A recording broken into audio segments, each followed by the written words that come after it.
Olá, eu sou Maria Ribeiro. Eu vim diretamente da Idade Média, de dentro de um momento literário, período literário, escola literária, como vocês acharem melhor, chamado trovadorismo, ou seja, vivi em plena Idade Média dentro do sistema feudal. Fui convidada pela professora de vocês para falar um pouquinho sobre as cantigas. As cantigas são os poemas do trovadorismo.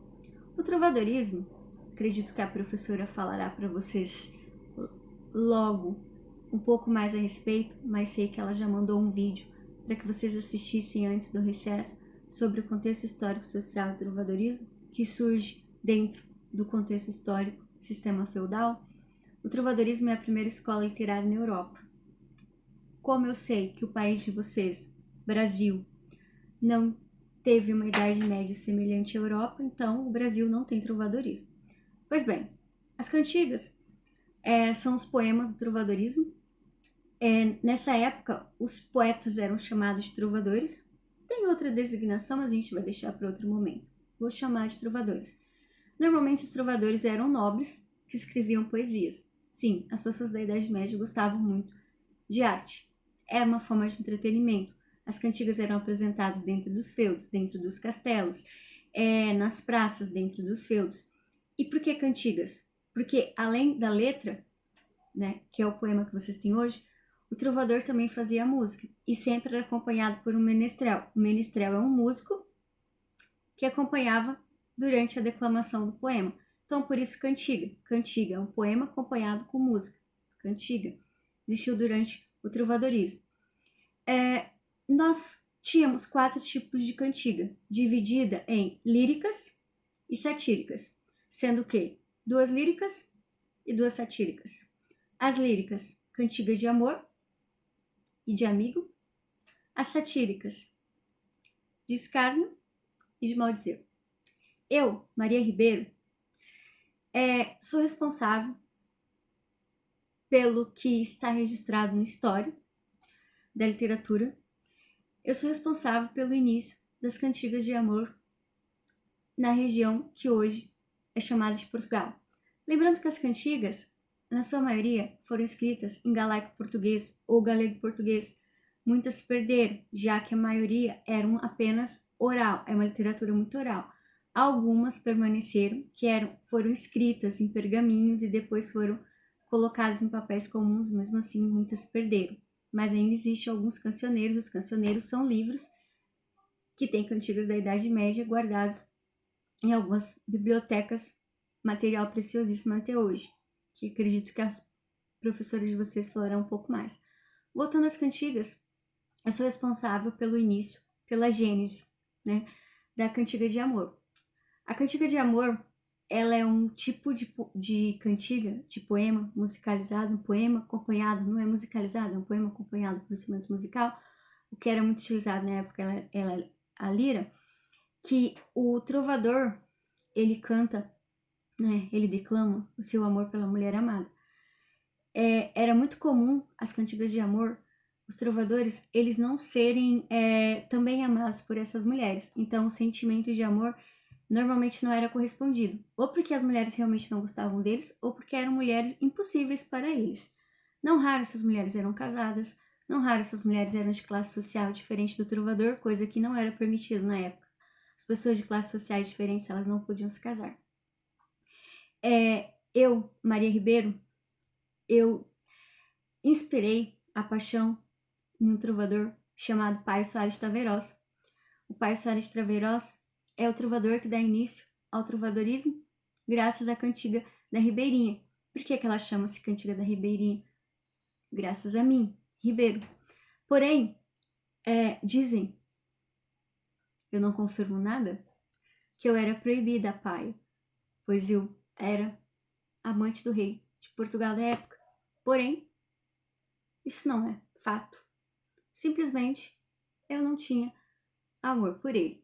Pois bem, as cantigas de amor, elas são sempre cantadas em primeira pessoa. O eu lírico é masculino, é a voz do homem para a mulher. Eu lírico é a voz. E esse homem coloca-se como vassalo, como quase um escravo dessa mulher. Ele a chama de minha senhora. Na época, as cantigas eram escritas em galego português ou galaico português, e não tinha esses gêneros que vocês têm do substantivo minha senhora, né?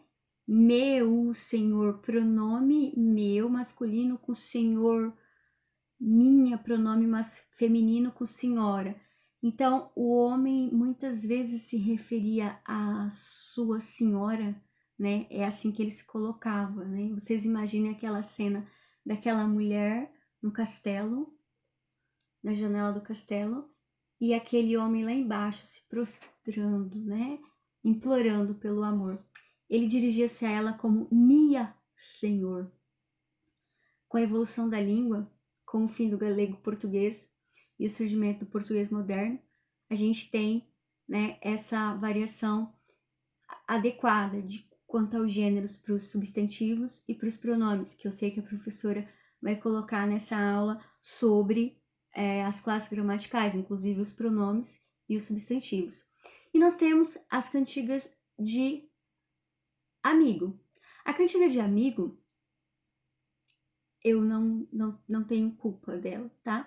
A cantiga de amigo é a voz da mulher, o eu lírico é feminino, para o amado, para o amigo, que ela chama de amigo, não chama de amado.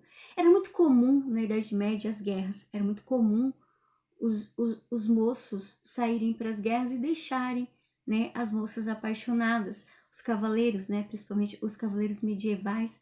Né. Só que uma coisa que eu vou falar para vocês, muito interessante, as cantigas de amigo, o eu lírico é feminino, porém, eram os homens que escreviam. Mulher aparecia na literatura na Idade Média. Mulher não fazia literatura na Idade Média. Então, esses homens, eles pegavam sentimentos femininos e escreviam para os amados, mas não chamavam de amado, era cantiga de amigo. Então, a cantiga de amor era o homem para a mulher. A cantiga de amigo era a mulher para o homem. Porém, eram os homens também que escreviam. Há um detalhe que eu esqueci. A cantiga da Ribeirinha é que inicia o trovadorismo em Portugal, a cantiga de amor feita para mim. Ela pode ser chamada de cantiga da Ribeirinha e pode ser chamada também de cantiga da Guarvaia.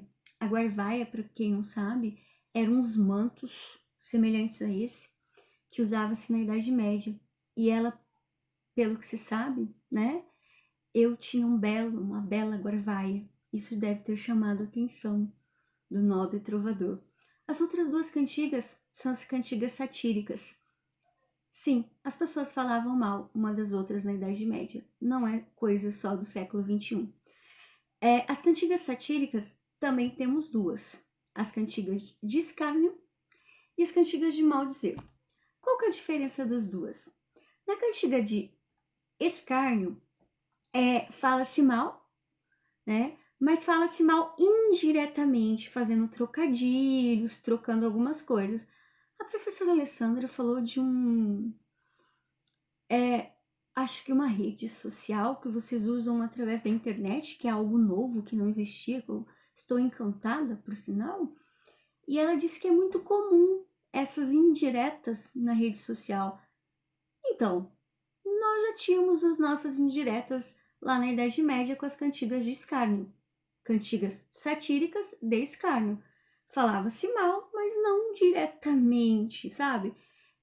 Essas cantigas também eram declamadas dentro dos castelos, dentro dos feudos, dentro das praças. É óbvio, muita gente se reconhecia mesmo não tendo seus nomes citados. E dentro das cantigas satíricas, a gente também tem as cantigas de maldizer. As cantigas de maldizer também falam mal. Duas falam mal. A de escárnio e a de maldizer. Duas são satíricas, a de escárnio e a de maldizer. Qual que é a diferença? A de maldizer, não raro, aponta diretamente a pessoa que era alvo das palavras ruins, muitas vezes citava até os nomes, usava palavras de baixo calão, grosseiras, ou seja, nada de indireta. A cantiga de maldizer é direta, Digamos que pelo que a professora me entregou, como se você fosse até uma rede social, falasse mal de alguém e marcasse a pessoa. Entendeu? A cantiga de maldizer seria quando você fala mal e marca a pessoa. A cantiga de escárnio, você fala mal, não marca a pessoa e não cita nomes ou coisas assim, você faz só os trocadilhos. Então, são 4 tipos de cantigas. E por que cantigas? Porque elas sempre eram acompanhadas por um menestrel que tocava ou uma lira ou um outro instrumento de corda, né? E aí alguém declamava essa cantiga, né?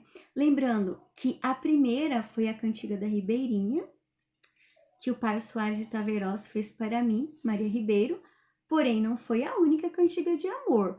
Não existe muito desses materiais por aí, muita coisa realmente se perdeu, mas ainda temos alguma coisa. Lembrando que na cantiga de amor o homem sempre se coloca como vassalo da mulher, né? Ela é senhora, tanto que ele a trata assim, minha senhora, né? Minha dona, minha senhora não, gente, minha senhor. Senhor, nós não tínhamos esse gênero ainda, senhor, senhora, só o senhor. Hoje, né, nós temos, tanto que vocês vão estar estudando um pouco mais a respeito disso e fazendo alguma atividade a respeito. E eu lírico masculino para uma dama, cantiga de amigo, eu lírico feminino para um amigo, digamos assim. Lembrando que mesmo sendo o eu lírico feminino, a voz era da mulher, porém era o homem que se pegava essa voz e falava para a mulher. E as 2 cantigas satíricas, de escárnio, falar mal indiretamente, sem marcar, e a de maldizer, falando mal diretamente, marcando. Lembrando que as cantigas é um tipo de poema que faz parte de um período literário chamado trovadorismo, que no país de vocês, infelizmente, não tem. Não que não tenham cantigas, mas vocês têm cantigas atuais e diferentes, inclusive cantigas de roda e tal. Eu vou ficando por aqui. Em caso de dúvidas, entre em contato com a professora Alessandra. Leiam a APC. Esse conteúdo que eu falei para vocês aqui sobre as cantigas, a professora vai escrever para vocês e mandar na APC. Para quem não tem acesso ao vídeo, tem acesso pela APC.